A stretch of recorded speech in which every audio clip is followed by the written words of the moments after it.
utofauti kati ya maombi ya toba na maombi ya rehema. Jina langu naitwa Elia Emmanuel Ndoda. Tutaenda kuangalia utofauti ulioko kati ya maombi ya toba na maombi ya rehema. Katika safari ya Mkristo, maombi ni nguzo ya kurejesha uhusiano kati ya mwanadamu na Mungu. Wakati mwingine watu huchanganya kati ya maombi ya toba na maombi ya rehema. Ingawa yote ni ya kiroho, lakini yana madhumuni tofauti na matokeo tofauti. Leo tunajifunza tofauti hizo ili tujue jinsi ya kusimama mbele za Mungu kwa uelewa na ufanisi mkubwa. Jambo la kwanza la kujiuliza, maombi ya toba ni nini? Yaani, nini maana ya toba?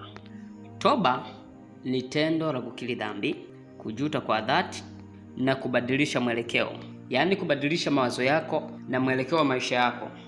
Hiyo ndio maana hasa ya toba.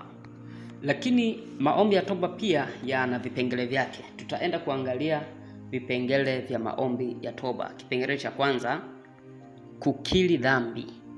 Hicho ni kipengele cha kwanza, kukiri dhambi. Tuangalie Zaburi ya 32 na mstari wa 5. Nayo inasema, nalikujulisha dhambi yangu, wala sikuficha upotofu wangu. Nalisema, nitayakiri maasi yangu kwa Bwana, nawe ukanisamehe upotofu wa dhambi yangu. Kwa hiyo huu mstari ulikuwa ni swala la toba, na mwandika Zaburi anazungumzia vile ambavyo alikiri dhambi yake. Alijutia, akaenda kwa Bwana, akasema naye kuhusu dhambi yake bila kuficha kabisa. Kwa hiyo tunaona kabisa kipengele cha kwanza kwamba lazima iwe ni kukiri dhambi. Lakini jambo la pili ni kujuta kwa dhati. Kujuta kwa dhati. Tuangalie Wakorintho wa pili mlango wa 7 na mstari wa 10. Biblia inasema, maana huzuni iliyo kwa jinsi ya Mungu hufanya toba liletalo wokovu, lisilo na majuto, bali huzuni ya dunia hufanya mauti.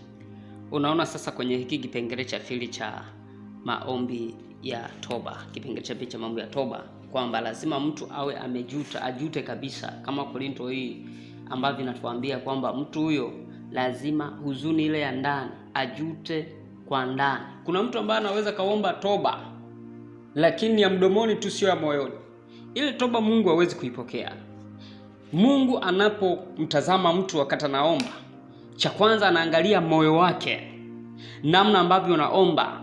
Je, unachokitamka ndicho ambacho kiko moyoni, au umerahisisha tu, unatimiza wajibu? Lakini yule ambaye anaomba kwa dhati kabisa, kwa kugua, yale maombi huwa yanapenya, inakuwa ni rahisi kabisa. Kwa hiyo hiki ni kipengele ambacho ni muhimu sana. Muomba rehema akumbuke kwamba lazima kujutia, ajutie kwa dhati kabisa ile dhambi. Kipengele cha tatu ni kuacha dhambi. Kuacha dhambi. Tuangalie Mithali mlango wa 28 na mstari wa 13. Biblia inasema, Mithali mlango wa 28 mstari wa 13, na inasema, afichaye dhambi zake hatafanikiwa, bali yeye aziungamaye na kuziacha atapata rehema. Kwa muomba toba lazima awe amekusudia kabisa kwamba anahitaji hilo jambo kulikiri, lakini na kuliacha kabisa, iwe ni mwisho. Kwa unapoomba toba lazima uwe umekusudia kuacha, isiwe ni endelevu kwako. Na ikiwa utaendelea nao, maana yake hiyo sio toba. Kuna kamchezo tu nakuna kacheza. Toba ya kweli inaambatana pamoja na nia ya kuiacha hiyo dhambi, ndo toba ya kweli. Kipengele cha 4 cha maombi ya toba ni kuamua kutembea upya. Yaani unaanza ukurasa mpya wa kimaisha na kuachana na mfumo ambao ulikuwa unao mwanzoni. Kwa hiyo ni kubadilika kabisa kabisa kabisa. Kwa unaacha ule mfumo ambao ulikuwa nao, ule mfumo ambao ulikuwa umeuzoelea, unaanza kutembea kwenye mfumo mwingine kabisa mpya. Utasoma kwa muda wako utasoma Luka 15. Luka mlango 15, soma wote kabisa. Ni habari za mwana mpotevu ndizo ambazo tutakutana nazo. Kwa mwana mpotevu alipokuwa amemwambia mzazi wake kwamba ampe sehemu yake, akaenda baadaye zile akazitapanya, akazimaliza pamoja na makahaba. Alipoona kwamba wakati umefika sasa anateseka, alishamaliza zile fedha, akawa sasa anatamani hata kula makombo ya nguruwe kabisa. Kile chakula ambacho nguruwe anakula ndicho na yeye ambacho anakitamani kwa wakati huo. Biblia inasema kwamba akakumbuka kwamba kwa baba watu wako wanakula, watumwa wanakula na kusaza, akaamua kwamba rudi na kuacha kabisa. Kwa alienda, Biblia inaonyesha kwamba alienda, karudi, akajinyenyekeza kabisa kwamba ataenda kama mtumwa, japo ni mtoto kabisa, japo anaenda kwao. Lakini katika kwenda kwake, kwa kuwa alikosa, alinuia kwamba nitaenda, lakini katika kwenda kwangu nitaenda kwa njia ya kunyenyekea sana, nitashuka sana ili niupate moyo wa baba. Bwana Yesu asifiwe sana. Kwa hiyo nataka nikwambie katika hivi vipengele, Mungu huwa anaangalia mtu ambaye anaomba toba. Anachokitazama zaidi ni moyoni. Unaweza ukapiga magoti, ukaonekana umepiga magoti, lakini katika ulimwengu wa roho umesimama. Na mtu mwingine anaweza akawa amesimama katika ulimwengu wa mwili, lakini ulimwengu wa roho umepiga magoti. Kuna namna ambavyo anajuta. Kwa Mungu anachokiangalia ni namna ambavyo uko unachukulia ile toba. Nia yako ya ndani ni ipi? Jambo lingine tuangalie lengo la toba. Jambo la kwanza, lengo la toba ni kupata msamaha wa dhambi. Jambo la pili, kukufanya upya kiroho. Jambo la tatu, kurejesha uhusiano wa agano na Mungu. Mtu ambaye anaomba toba, maana yake ule uhusiano ambao ulikuwa umevunjika, ule uhusiano ambao ulikuwa umeharibika unarejeshwa. Jambo la nne, kuondolewa hukumu ya dhambi. Kwa ile hukumu ya dhambi inaondolewa kabisa kutokana kwamba huyu mtu ameomba toba kwa kufuata vile vipengele tulivyoviangalia. Jambo lingine ni matokeo ya maombi ya toba. Tuangalie matokeo ya maombi ya toba. Kwa mtu anayeomba toba, matokeo yake kwanza husamehewa. Kwa Mungu anawasamehe. Tuangalie waraka wa kwanza wa Yohana mlango wa kwanza na mstari ule wa 9. Na inasema, tukiziungama dhambi zetu, yeye ni mwenye haki, yeye ni mwaminifu na wa haki, hata atuondolee dhambi zetu na kutusafisha na udhalimu wote. Kwa hiyo tumeona kabisa kwamba hapo unasamehewa dhambi. Lakini jambo lingine la pili, damu ya Yesu husafisha. Kwa mtu huyo ambaye anaomba toba, damu ya Yesu huwa inamsafisha. Lakini jambo lingine linalotokea, anapokea moyo mpya na roho mpya.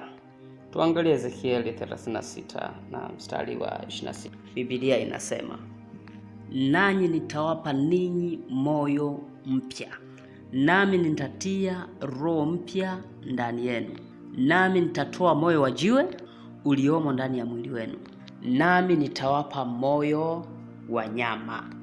Kwa unaona kitu kinachotokea mtu anapokuwa tayari ameomba maombi ya toba. Mtu anayeomba maombi ya toba, yale maombi ya dhati kabisa, hadi moyo wake mtu huyu badilika, hupokea moyo mwingine kabisa, moyo ambao unaweza kumsikiliza, moyo ambao unaweza kuchanganua kati ya dhambi na mema, vitu vibaya na vitu vizuri, unachanganua.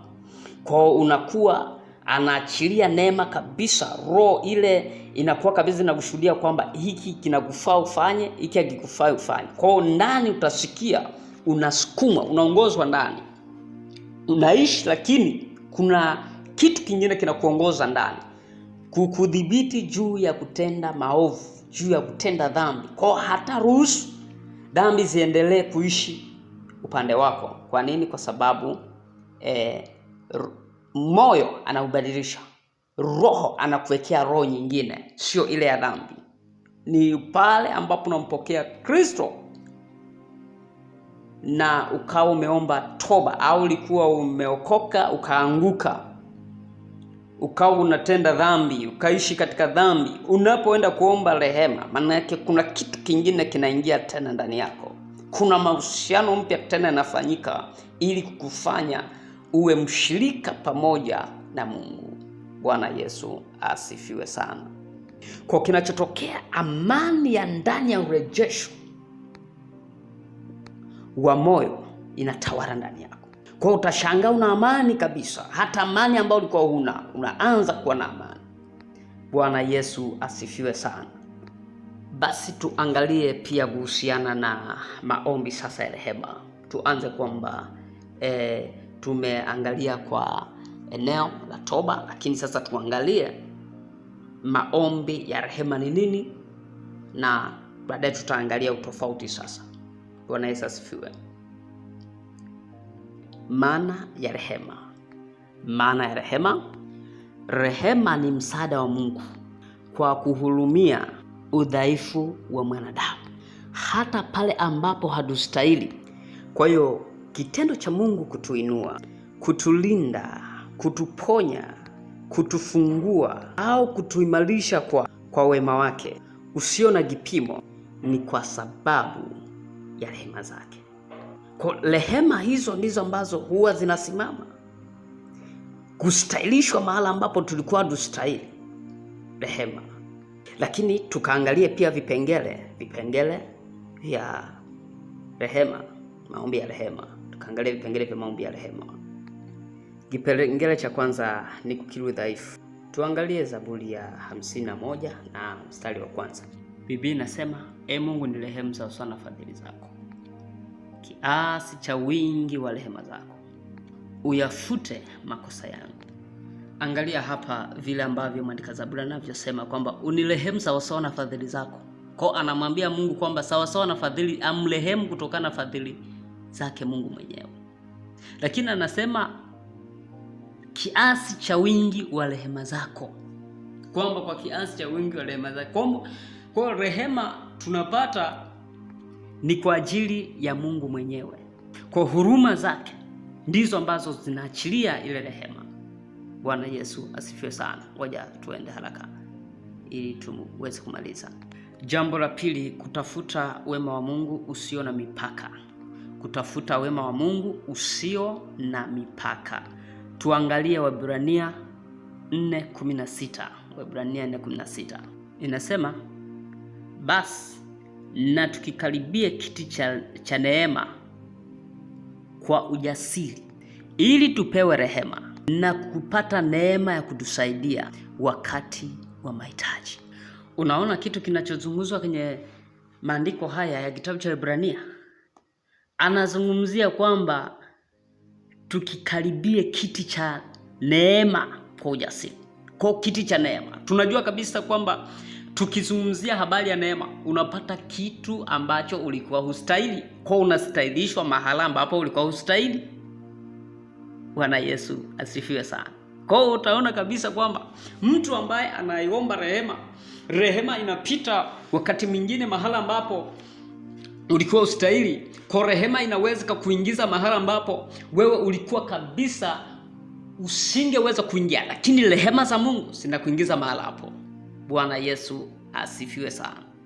Kwa kabisa hapa tunaona kwamba neema inaruhusu vitu ambavyo mtu alikuwa hastahili avipate.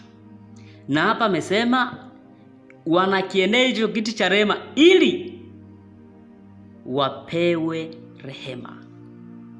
Na hapo wanachokitafuta ni kwamba ni nguvu ya kuwasaidia katika wakati wengine wa uhitaji. Kwamba wewe na kitu cha ziada ambacho kitawasaidia wakati ambao watakuwa na huo uhitaji. Bwana Yesu asifiwe sana. Lakini jambo la tatu ni kuomba Mungu aingilie kwa uwezo wake. Na kinachomfanya Mungu kuingilia mambo, kuingiza nguvu zake, ni kwa sababu ya rehema zake. Tuangalie kitabu cha Marko mlango wa 10 mstari wa 46 hadi 50 na utafika hadi 52. Kwa hiyo katika mlango huu utakutana na kisa cha Bartimayo ambaye alikuwa ni kipofu. Kipofu alikuwa kazi yake ni kuomba, lakini alisikia habari za Yesu.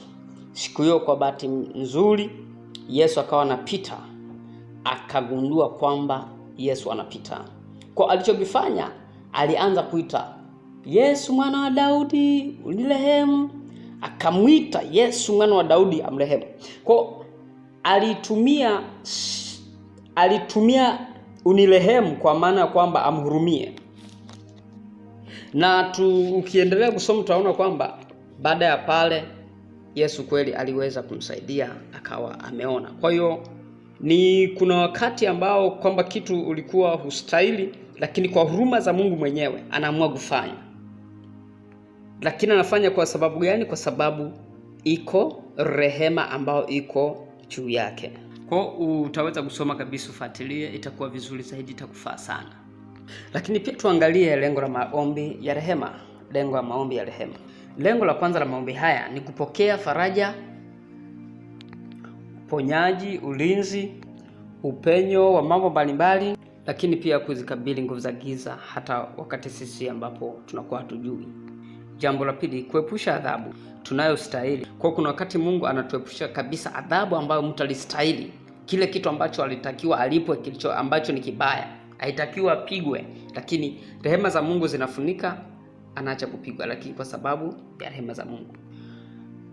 Jambo lingine la tatu, Mungu hufungua milango ambayo uwezo wa kibinadamu hauwezi kuifungua. Kwa kuna mtu ambaye kabisa unashangaa anapata kitu ambacho alikuwa hastahili. Malango yanafunguka kwake hadi mwenyewe anabaki anashangaa. Sababu nini? Kwa sababu rehema za Mungu ndizo ambazo zimetanda juu ya mtu huyo. Huruma za Mungu ndizo ambazo zimetanda juu ya huyo mtu. Kwa ni muhimu sana kuwa mtu naita rehema za Mungu. Unapoita rehema za Mungu, maana yake kuna maeneo, kuna anga unakuwa unaliingia hata ambalo ulikuwa ustahili kuingia. Unashangaa unaliingia, unafaulu. Kwa neema ya Mungu naiona kabisa kwamba hapa hakika uko mkono wa Mungu ambao unatembea. Ni kwa sababu gani? Kwa sababu ya hiki kinaitwa rehema za Mungu. Jambo lingine tuangalie kwamba matokeo ya maombi ya rehema. Matokeo ya maombi ya rehema. Jambo la kwanza, kwa maombi ya rehema huleta uponyaji. Utasoma Marko mlango wa kwanza mstari wa 40 hadi 41. Utasoma we mwenyewe. Mstari hapo unazungumzia kwenye habari ya yule ambaye alikuwa ana ukoma, ambaye alimwendea Yesu akamwambia kwamba ukitaka waweza kuniponya. Biblia inasema kwamba Yesu akamhurumia. Kwa hiyo akanyosha mkono wake akamwambia nataka, takasika. Kwa hiyo ndivyo ambavyo ilikuwa. Kwa hiyo utasoma pale utaona kabisa vile ambavyo rehema hufanya kazi. Jambo la pili, ulinzi dhidi ya maadui. Utaangalia Zaburi ya 136, lakini pale inazungumzia habari ya fadhili za Mungu. Lakini ukisoma kabisa utaona kwa jicho la ndani ziko rehema za Mungu kama vile ambavyo nimeshakuelezea. Ziko rehema za Mungu kwenye Zaburi hii ya 136. Uisome yote kabisa, utaona vile ambavyo rehema za Mungu zinatembea. Jambo lingine la tatu ni kuponywa mambo ya zamani. Kwa Mungu anatuponya na mambo ya zamani kwa sababu ya rehema zake. Lakini jambo la 4, kushushwa kwa msaada wa Mungu. Kwa kuna wakati msaada wa Mungu kwa rehema zake tu huwa anaushusha kabisa. Kwa huu msaada huwa unashushwa katika hasa mambo ambayo hayawezekani, katika mambo ambayo yameshindikana, msaada huwa unaweza kupatikana. Bwana Yesu asifiwe sana. Hii ni sehemu ya kwanza. Kutokana na urefu wa somo, kwa hapa niishie hapa, lakini tutaendelea na sehemu ya pili. Kwa hiyo usiache kufuatilia. Sehemu ya pili itakuwa inasema kwamba utofauti mkuu kati ya rehema na toba. Tofauti mkuu kati ya rehema na toba. Kwa hiyo ni muhimu ufuatilie ili uweze kupata package nzima ambayo imetimia kabisa. Mungu akubariki sana. Mungu akutunze. Mungu akuhifadhi salama. Uwe katika mikono iliyo salama. Na Mungu aendelee kututetea kwa ajili ya utukufu wake. Sema amen.